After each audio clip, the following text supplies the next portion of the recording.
اعوذ باللہ من الشیطان الرجیم بسم اللہ الرحمن الرحیم یمحو اللہ ما یشاء ویثبت وعنده الکتاب وإما نرینک بعض الذی نعدهم او نتوفینک فإنما علیک البلاغ وعلینا الحساب اولم يروا أنا نأتي الأرض ننقصها من أطرافها والله يحكم لا معقب لحكمه وهو سريع الحساب۔ اللہ رب العالمین نے ارشاد فرمایا یمحو اللہ ما یشاء ویثبت، اللہ تعالیٰ جسے چاہتا ہے مٹا دیتا ہے اور جسے چاہتا ہے ثابت قدم رکھتا ہے۔ لوح محفوظ اسی کے پاس ہے۔ وَإِمَّا نُرِيَنَّكَ بَعْضَ الَّذِي نَعِدُهُمْ أَوْ نَتَوَفَّيَنَّكَ، ان سے کیے ہوئے وعدوں میں سے کوئی اگر ہم آپ کو دکھا دیں یا آپ کو ہم فوت کر لیں تو آپ پر تو صرف پہنچا دینا ہی ہے، حساب تو ہمارے ذمہ ہی ہے۔ اولم یروا انا نأتی الارض ننقصها من اطرافها، کیا وہ نہیں دیکھتے کہ ہم زمین کو اس کے کناروں سے گھٹاتے چلے آ رہے ہیں؟ اللہ حکم کرتا ہے، کوئی اس کے احکام پیچھے ڈالنے والا نہیں، وہ جلد حساب لینے والا ہے۔ یہ سورۃ الرعد کی آیت نمبر 39، 40، 41۔ اس آیت کریمہ کے اندر اللہ رب العالمین نے ہمیں اور آپ کو یہ پیغام دیا ہے۔ اللہ رب العالمین نبی کو مخاطب ہے کہ اے نبی، آپ کا کام صرف پہنچا دینا ہے، باقی ہم دیکھ لیں گے۔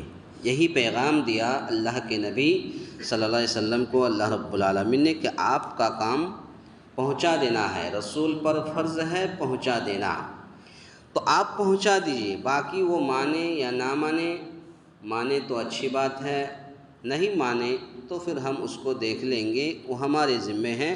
آپ کا کام ہے توحید کو لوگوں تک پہنچا دینا۔ اللہ رب العالمین نے فرمایا اللہ جسے چاہتا ہے مٹا دیتا ہے، جسے چاہتا ہے ثابت قدم رکھتا ہے۔ اس کا ایک معنی تو یہ ہے کہ وہ جس حکم کو چاہے منسوخ کر دے اور جسے چاہے باقی رکھے۔ یہ اللہ رب العالمین کے ہاتھ میں ہے، اللہ رب العالمین کی ذات ہے، جس پر چاہے جو چاہے حکم کر سکتا ہے، اور اللہ تعالیٰ جس پر چاہے جس حکم کو چاہے منسوخ کر دے، ہٹا دے، اور جسے چاہے باقی رکھے۔ دوسرا معنی ہے کہ اس نے جو تقدیر لکھ رکھی ہے اس میں وہ محو، وہ اس بات کرتا رہتا ہے کہ اسی کے پاس لوح محفوظ ہے۔ ایک انسان کی پیدائش سے لے کر کے مرتے دم تک اللہ رب العالمین نے اس کی تقدیر کو لکھ دیا ہے کہ اس کی زندگی میں کیا ہونے والا ہے، کب مرے گا، کتنا دن جیے گا، کب کیا ہوگا، وہ ساری چیزیں اللہ رب العالمین نے لکھ دیا ہے۔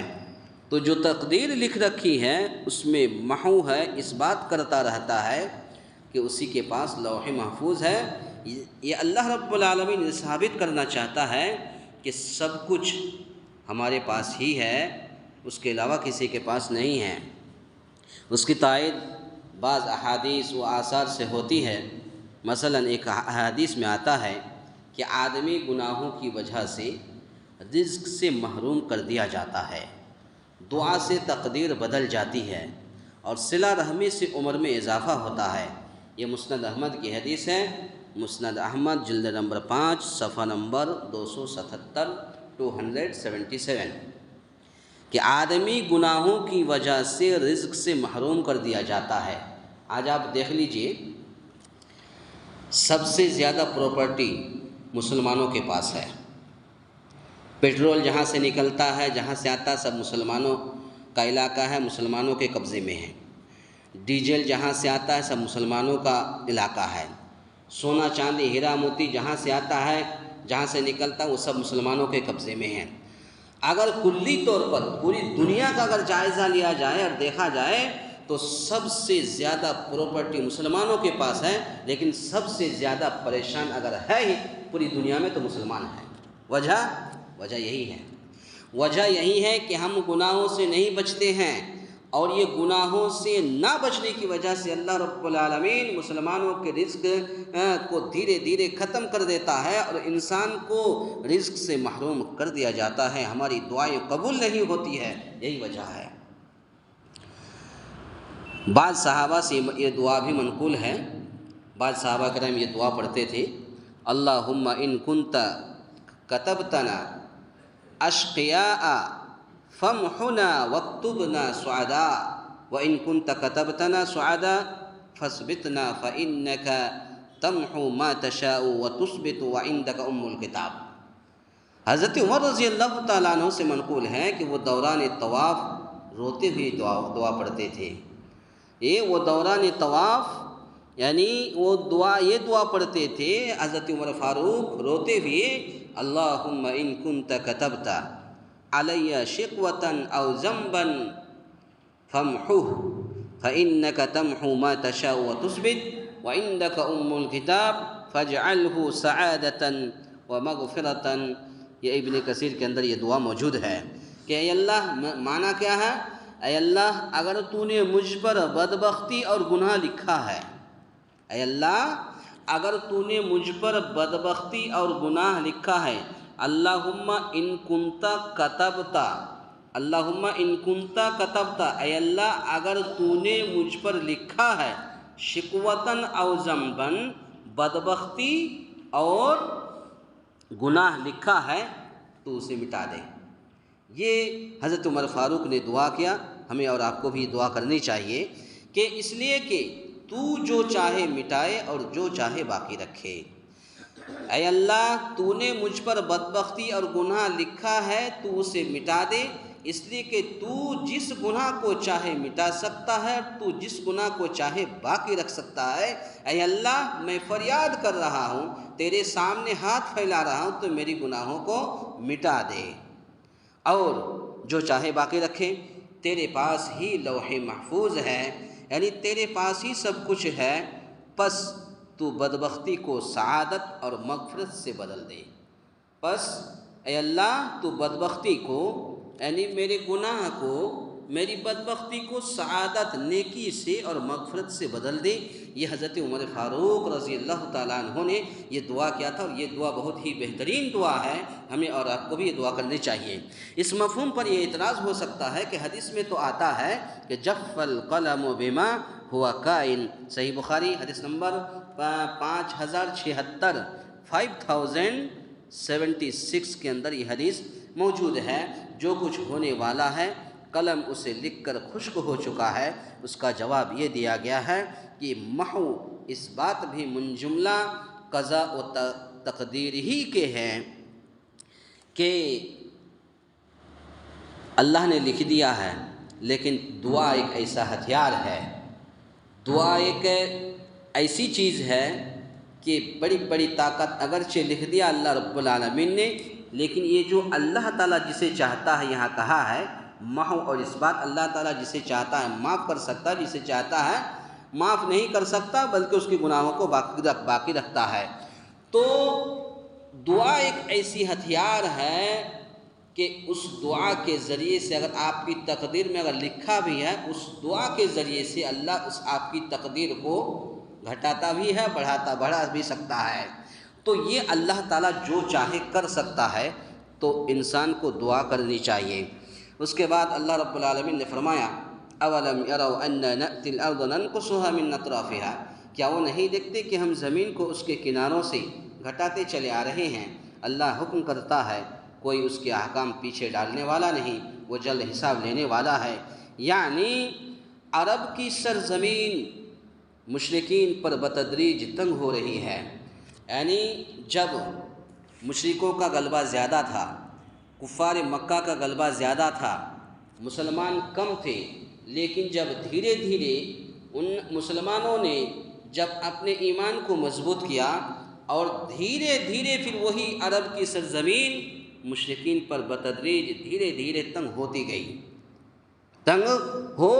گئی اور اسلام کو غلبہ و عروج حاصل ہو رہا ہے، اور ہوا بھی۔